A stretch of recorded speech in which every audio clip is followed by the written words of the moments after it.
אז תחשבו רגע על הגוף שלכם.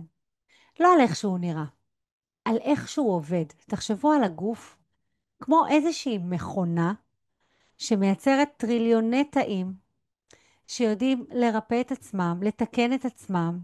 יש בתוך הגוף שלנו תקשורת מדהימה. זה המכונה הכי פנומנלית שקיימת, שאם אתם שמים לב, היא פשוט בנויה בצורה שהיא מתקנת את עצמה, ואנחנו רק מפריעים. הגוף שלנו תמיד חוזר לבריאות. כשנחתכים, העור נסגר. כשחולים, מערכת החיסון עובדת, היא מגיבה. כשאנחנו מתעייפים, הגוף דורש שינה. כל המנגנון בתוך הגוף שלנו בנוי לרפא את עצמו. אז בעצם הבעיה היא לא הגוף, אלא מה מפריע למערכת הזאת לעבוד. המערכת הביולוגית שלנו יודעת את העבודה. היא עושה אותה כבר מיליוני שנים. הגוף לא תקוע. אבל מה הבעיה? אנחנו מכניסים לו המון עומס. תחשבו על זה כמו פלאפון. אנחנו מקבלים מכשיר חדש, עובד נהדר, רץ מהר, ועם הזמן לאט לאט הוא מתחיל להיתקע, להיות כבד, להיות איטי. מה הבעיה? אנחנו מעמיסים עליו יותר מדי תכנים, יותר מדי אפליקציות. זה בדיוק מה שאנחנו עושים לגוף שלנו. אז מה בעצם מפריע לגוף להירפא? מה הסיבה שאנחנו מפריעים לגוף להירפא? סטרס. סטרס מתמשך מייצר לנו המון עומס. ולמה? תחשבו על זה רגע. הגוף שלנו בנוי בצורה כזאת, שכשאנחנו נמצאים בסטרס, הוא חייב להיות רגעי. משהו קורה, אנחנו צריכים לפעול מאוד מאוד מהר, יש לנו מערכת טבעית כזאת, שרואי בורחת או נלחמת, או מגיבה בצורה מאוד מהירה, אוטומטית, בלי לחשוב יותר מדי, כי גם החשיבה יוצרת עומס.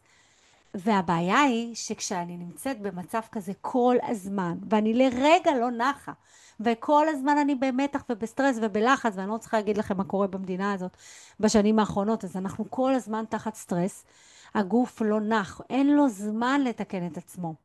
אני לא אכנס עכשיו לאכילה שהיא לא נכונה, ולשינה שהיא לא נכונה, שזה גם מייצר סטרס. אני רוצה לדבר על המחשבות שלנו. המחשבות שלנו מייצרות המון עומס בגוף, המון סטרס. המחשבות שלנו מחשבות שליליות. אנחנו חושבים בין 50 ל-70 אלף מחשבות ביום. 90% חוזרות על עצמם. מחקרים מראים ש87% מכל המחשבות שלנו הן שליליות. זה מדע, זה כבר מוכח היום. ולמה זה? כי המוח בנוי להישרדות. אז אם אנחנו לא בצורה יזומה מייצרים לנו איזושהי מחשבות שהן חיוביות, תזכרו תמיד, אנחנו חושבים מחשבות שליליות שמייצרים רגשות. הרגשות האלה, כעס, פחד, אשמה, ריצוי, הם נשארים בתוך מערכת העצבים. הגוף לא יכול לרפא כשיש לו המון המון עומס, וזה משהו שמייצר המון בעיות בתוך הגוף שלנו, שמייצר לימים חולי. עכשיו, המוח שלנו יודע לייצר גם הורמונים שמייצרים ריפוי, ואם אנחנו לא יודעים לייצר את זה באופן יזום, זה לא יקרה. עכשיו, מה הבעיה? שכשהגוף מתחיל לאותת, אנחנו לא מקשיבים לו. הגוף לוחש, אנחנו מתעלמים. הגוף מדבר, אנחנו מתעלמים. רק כשהגוף מתחיל לצעוק, אנחנו מתחילים להתעורר, וגם שם אנחנו נפנה לדברים אחרים, למקורות חיצוניים, אנחנו לא ניכנס פנימה ונחשוב מה הבעיה האמיתית. עכשיו, ההבנה הזאת היא משחררת, כי אז בעצם אני מבינה שהכאב הוא לא אויב. הכאב הוא לא הבעיה. הכאב הוא הפנס. בדיוק כמו שאתם נוסעים באוטו ונדלק לכם נורה אדומה, אתם לא תלכו עכשיו למוסך ותגידו לו, תחבל לי את הנורה. לא, אתם תגידו, תפתח את המכסה מנוע ותחפש מה הבעיה האמיתית. ברגע שאנחנו מפסיקים להילחם בגוף שלנו ומתחילים להבין אותו, הריפוי מתחיל. תחשבו שאנשים שמתמודדים שנים עם כאבים מסוימים, יכולים להעלים אותם תוך כמה זמן, ממש מהר, ברגע שאנחנו מבינים את המסר של הגוף, את הצעקה של הגוף, ואנחנו מתחילים להקשיב ולתת מענה. אני רוצה לתת לכם פה כמה כלים חזקים, בזמן הקצר שנותר לי, מה כן עוזר לגוף להירפא. הדבר הראשון, נשימה מודעת.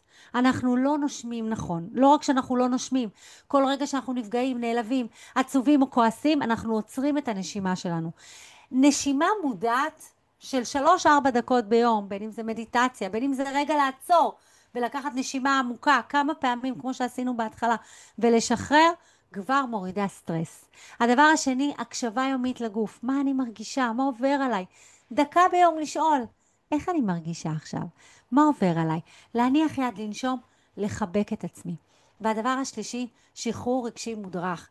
תחשבו על איזושהי סיטואציה שאתם אולי מחזיקים, מטען רגשי, כעס שנמצא. תחזרו לסיטואציה בדמיון ותראו איך אתם משחררים את הרגע הזה. איך אתם נותנים מקום לאיזשהו רגש שלא קיבל מענה. אז דבר אחד שאני רוצה שתיקחו מתוך ההרצאה הזאת, שהגוף שלנו הוא חכם, הוא יודע לרפא את עצמו, תפסיקו להפריע לו. תהיו בהרמוניה, בהלימה, בשמחה. זה גם המדע יודע, וגם אנחנו יודעים שהכל קיים בתוכנו. הגוף חכם, יודע לרפא את עצמו, רק צריך להפסיק להפריע לו. תודה רבה. וואו, תודה רבה. כמה הרבה חוכמה יש בהרצאה הזאת. מאוד אהבתי את הנושא הזה של הנורה האדומה ברכב, שזה שווה לכאב. מקסים.